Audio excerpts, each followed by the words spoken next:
The ancestors of the Belmont family are doomed to confront the power of evil incarnate, Dracula. In 1917, a countess sought to revive the long-dead spirit of the vampire. Her name was Elizabeth Bartley. Or Elizabeth Bartley. To revive him, she needed to travel all over Europe, enlisting help from all the powers of darkness. Two young vampire hunters set out to fulfill their destiny, push back the evil hordes, and drive the vampire back into his dark netherworld.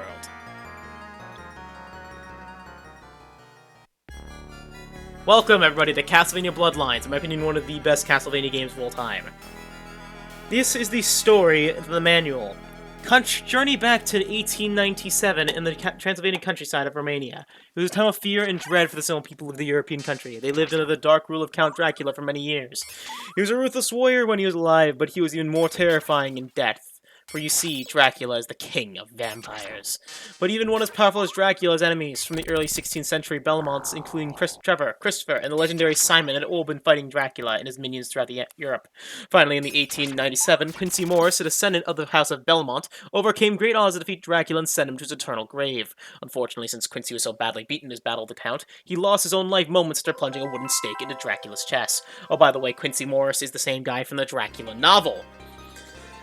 Quincy's legacy has continued, however. His son, John Morris, and John's childhood friend, Eric Lecard, had witnessed the Quincy-Dracula showdown from the shadows. That scene changed their lives forever. As they grew older, they swore to rid the planet of the evil creatures of the underworld. 20 years later, Elizabeth Bartley, the name conjures up images of a regal countess who in the year of 1421 was found kneeling over the body of a dead young man. She had 2 puncture wounds in his neck. She was tried as a vampire and found guilty. Her sentence was too gruesome to mention in these pages. What is important is that she was indeed guilty, and not only was she a vampire, she was the niece of the Count Dracula. Now in the ruins of a mysterious castle in Transylvania, an amateur witch by the name of Drolta Tzuntes, which if you know who Drolta is from Castlevania Nocturne, is different in this game. She's an old witch in this version versus the succubus she is in the anime. Dabbles in the arcane magic. She casts a spell which inadvertently brings Elizabeth Bartley back to the land of the living. Now that she has returned, Bartley is bent towards one goal, reviving her dead uncle, Count Dracula. In a twist of fate, Morris and Lecard have been drawn towards the ominous castle. Their task is simple: defeat Bartley before she can complete her macabre objective. Completing their task, however, will involve many perilous adventures and life-and-death acts of bravado. Is your heart strong enough for this challenge? Just checking if they have the, oh yeah. Now, as I said, the main drawing point of this game is the multiple characters in this. John and Eric. Eric having the Alucard Lance, and John having the Vampire Killer. But, yeah. Give me a moment to Google the bosses. So you're back? There we are. Okay, let's start. I'm going to be doing a playthrough with both John and Quincy. But first, let's go to the options. We have the game level, which you can change to easy and normal. You can set up the lives. I'm going to set it to 4, because it makes it easier for me. You can play this, and as well have a quick demo. Okay, so I'm keeping the difficulty on normal, even though it's harder. I think the lower difficulty just makes it so you take less damage and do more damage, but anyways. Start. Which now we can see are 2 characters. John Morris, born December 12th, 1895, in Texas, USA. I'm American, Texan, born. Well, but Weapon the Vampire Killer. And there's Eric Lecard, born in May 3rd, 1892, in Segovia, Spain. Weapon the Alucard Spear, created by Alucard to accompany the Vampire Killer Whip. First, we're going with Jonathan Morris, despite Eric Lecard being the much better character, which this game is built for. Alright. Ruins of the Castle Dracula, Romania. Because yes, Dracula is long dead in this game. After he was killed by, what's his name? Alucard.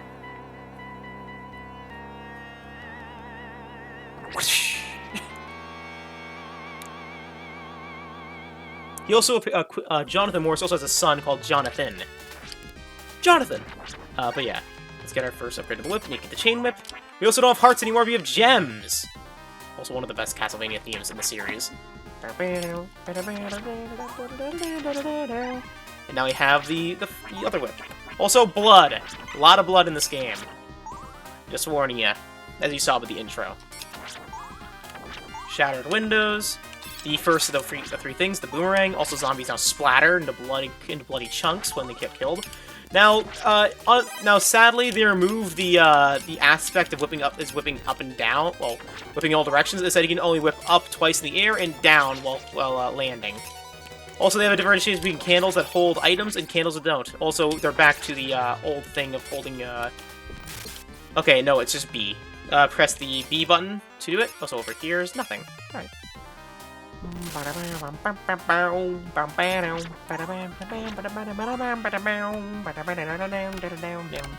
he's got the axe, which is huge in this game and probably the best weapon, I think. Anyways, grab as much gems as you can. And these peepers are in this game too, which are a famous Castlevania. They appeared in a lot of the other games in the series.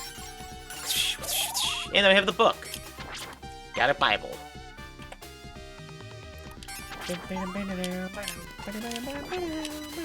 More blood, or I guess brutality, as they are vaporized. Some ghosts are still here. Also, this game is hard. Okay, more axes. Ow, my face. Also, you hold up and press the button, you can do a different special attack. Instead of just throwing the axe upwards, you can throw 3 axes, which then shoot forward. Pretty cool, huh? Here's how we do this. But it costs 3 gems in order to do. That's why the axe is the best one for Jonathan Morris. Or John Morris. Also, each of the characters have their own sub-weapons, which I think is pretty cool. Bat. The holy water's here. Okay, if you do that, you use that move, but you can throw it down like normal holy water and create a little spurt of fire. There's also the boomerang, which you throw a boomerang, and then there's the other one, which is a huge spinning wall. But boss time against the Hellhound. It will break glass and attempt to drop it on you, but as long as you stand in certain spots, you should be fine. Ow. Not there. But anyways, hit enough times, and its front part explodes open, revealing its insides. Ew. Get out. Also, you no longer get health from candles. Again, this game is much harder than yeah. Oh, nope, no. No! Okay, then now we have the fully upgraded whip, the Plaza Whip, which now if we do that, we have a different move. Now, the problem about this is that if we're not careful, if we get hit once, we will lose our upgraded whip, making it a much harder thing to keep. Also, there's hanging corpses above us dripping blood. Though it does much more damage. Okay, we can still whip up.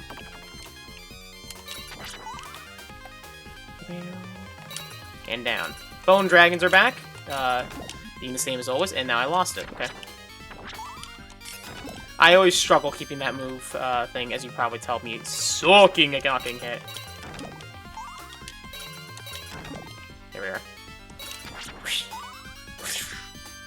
Plasma. No, I want to keep that. Okay. So I don't think you can crawl into this, but okay. Ooh. That's a whip skeleton. They'll whip you. Pieces of blood are different from the ceiling again. Again, this is much bloodier than the other Castlevania games. No! Okay, there was my thing. Get out. Yeah, it's good to keep around, but I suck at doing so, But, hey, I like having my sub-weapon. Yeah. Why did I do that? How am I alive?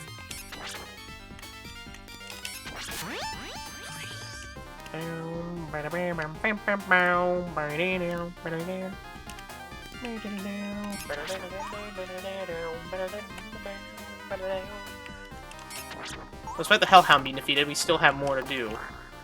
So you can jump up there. I don't think you can get up there. Okay, more of this skeletons. You can jump over them. Okay. Pretty sure I had to crawl there. Use the whip. I know that Eric Lacard has a high jump. Like he can jump over that. And there's another pot roast. Num num num. Prepare for pot roast to be very rare in this game, though. As even one of the best Castlevania games, it is very, very stingy with its healing items. Also, run for it! This dragon skeleton is breaking to pieces. Hey! Dance of Illusion! You know, as we fight a bone dragon of all creatures. Since we're getting close to the end. Well, the end of the stage, I mean. Perhaps we're using it for an early enemy team. Anyways, let's get that. Let's grab that. For face, I think this is supposed to be the equivalent of the cross. Anyways, meet our first boss, the Mecha Knight. Not Meta Knight, Mecha. It'll basically try to attack you with its axe and its little staff, which you can just keep whipping it, throwing these. It isn't the hardest boss. Just keep whipping it, and it'll then just start kicking you when it runs out of weapons. And it's almost dead. Oh god, it'll charge you too, so be careful. It's dead now. As it falls to pieces, as it is an animated suit of armor. No!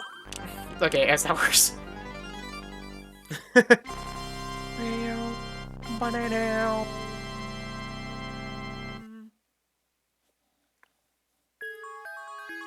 And we get a password, which we can use to go to the next stage. And I think I'll play one more stage, and then we'll end it, because I do have to go at 5 o'clock, which is... But it's 1:41 now, so we have at least 19 minutes. Anyways, next up is the Atlantis Shrine in Greece. Because yes, we are going over the entirety of Greece, because this is taking place during World War II. Actually, no, World War I. Also, a really cool freaking thing there, game. Also, hello, Minotaur. Like, it's literally a reflective water surface, just pretty cool for the era. Again, bloodied weapons. But the Minotaur has a bloodied sword. Or I think a katana. Here, it's a weeb Minotaur. Or is it or it's just a straight sword? Who knows? Oh, frick! I forgot you don't have air momentum in this game. I thought you could just drop off and be fine, but no. You just drop like a rock. Okay. Give you again. Okay, the water's rising slowly, so we need to move forward. Okay, grab the axe again, because the best.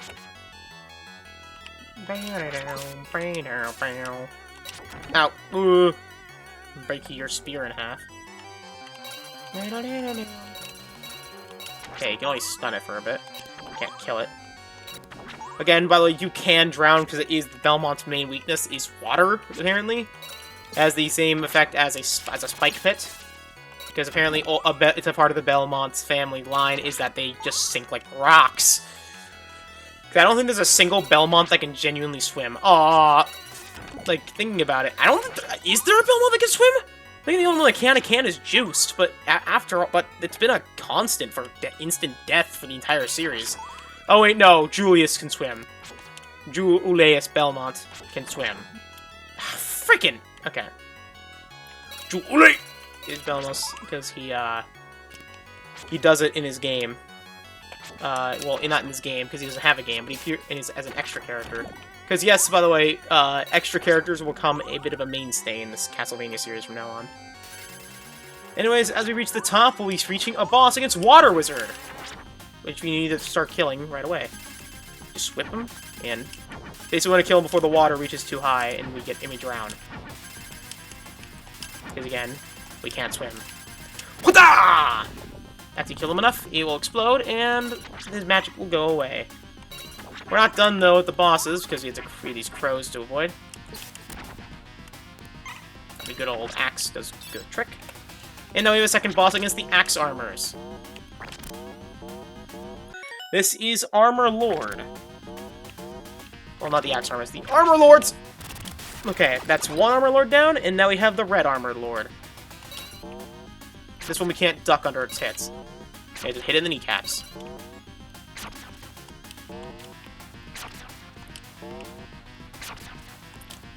And it'll jump at you too. So do be careful, and it'll get stuck eventually. No! I lost it! There it is. Anyways, that's that done. This game is not as long as Super Castlevania 4, though, meaning more akin to the length of the original trilogy. What the frick? Oh, I'm drowning. Let's reset that because I don't want to drown. Fun fact, drowning sucks. Humans cannot live underwater. Who would have thunk it? Okay, I'm drowning again. Humans need air to breathe. Also, again, a really cool detail is that the Medusa heads make splashes out of the water. Also, you can't hold the whip out and just whip like crazy. Sad. So, no easy way to avoid the frickin' things. Okay. Oh, what the heck? Oh, yeah, you can also switch the ceilings and swing. Forgot about that. So that's how you reach that one.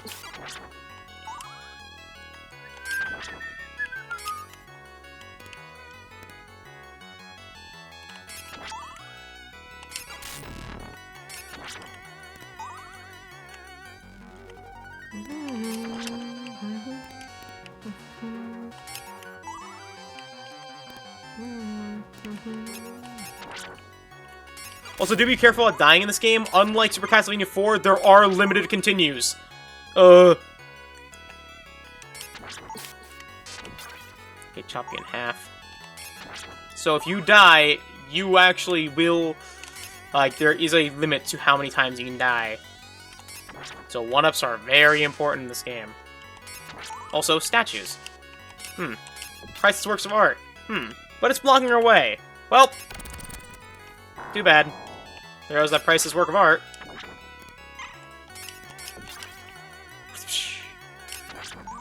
Bone dragons. Disintegrated. Got disintegrated. Ouch. Ouch. Okay.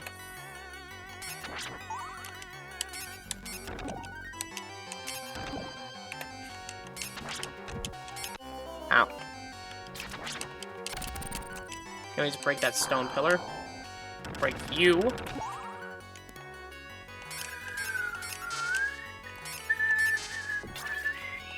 Again, we're lucky that these, well,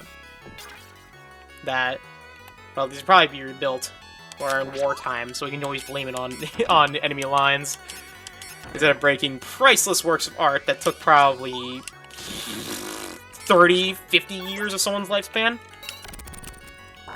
to build.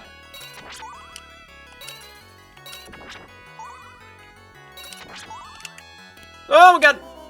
Why did I throw a thing? Oh yeah, I can. You know the ones I can.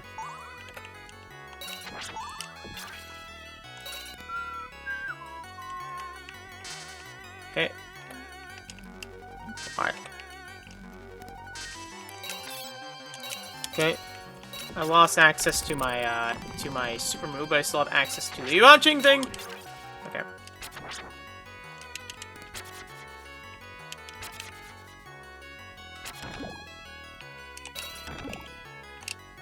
Okay, why did I do that?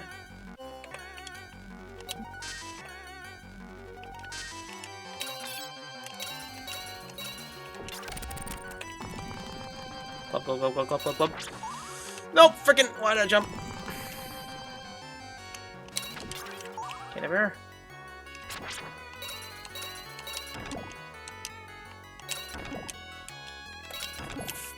There we are. Hopefully there's a breakable wall up ahead I can heal at. Okay. Move too far down. Those Minotaurs are digging their skulls into that wall. Real hard. Okay, just throw that.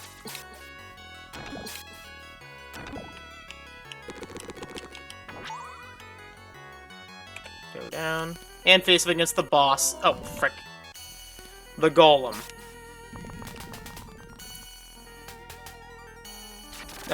Weakness, axes.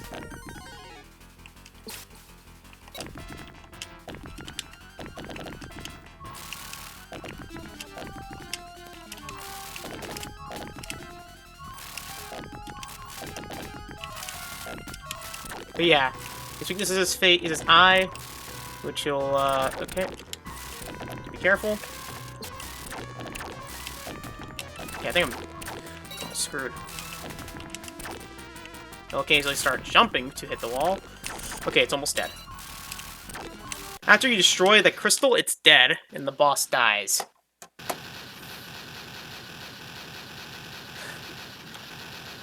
And it goes Terminator 2 on us. As it lifts its fist up. Curse you! Okay, missed. I tried to be cool and jump on it, but I kept missing. Anyways. Anywho. Next time, let's play Castlevania Bloodlines. We're going to be heading into the next stage, the Leaning Tower of Pisa. So, see you guys then. Have a great day. Bye-bye.